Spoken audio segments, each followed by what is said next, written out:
Simba wako sawa. Yaani sio tu kwenye benchi la ufundi, sio uongozi, sio mashabiki.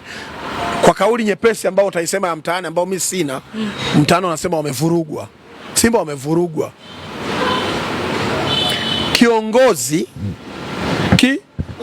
Kiongozi ametoka amesema hivi, hatuko sawa baadhi ya viongozi afya ya akili.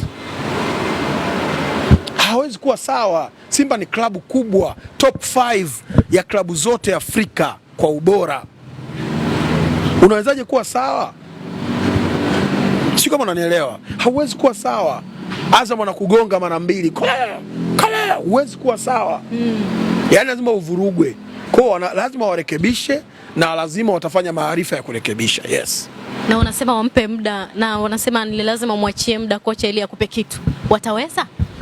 Uongozi lazima uwe na maamuzi magumu. Mashabiki wataleta pressure, lakini lazima uwe viongozi na maamuzi magumu. Kuna kipindi Yanga walibuma wakati wanamleta Nabi. Lakini Yanga waliamua kufanya maamuzi magumu na kubakia na Nabi. Nabi alitengeneza project au ilitengeneza? So wanafionza tu juisi sasa hizi. Yanga walikamatwa mpaka Yanga Day walipigwa sio toka sare. Kama tu nini qualifications zile za club bingwa out. Nabi alikuwa afukuzwe yule. Lakini viongozi tumegaili yupo. Si yule pale kawaachia project. Si hapo kina Dickson hao hapo. Project ile. Yaani lazima uamini kwenye hilo.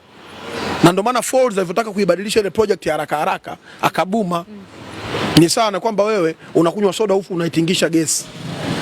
Unachokuwa kufanya Folz lazima impalie. Wanachokifanya Simba sasa hivi? Ndio wasifanye hivyo. Wasifanye hivyo. Wasinywe soda huko wanatingisha gesi. Itawapalia, wampe muda. Shabiki wanaweza kuelewa hicho. Sasa shabiki yeye anahitaji matokeo. Ndiyo. Wewe kiongozi lazima uandae utaratibu.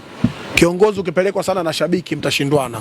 Kwa sababu Yanga pia Mbeya walipata wakati mgumu, watakiwa wamfukuze Folz kabla wakirudi tu hapa Dar. Hawakumfukuza. Walibaki naye kama mechi 2-3 hivi. Unaona imeshindikana ndio kwa lazima kidogo uwe mgumu namna hii.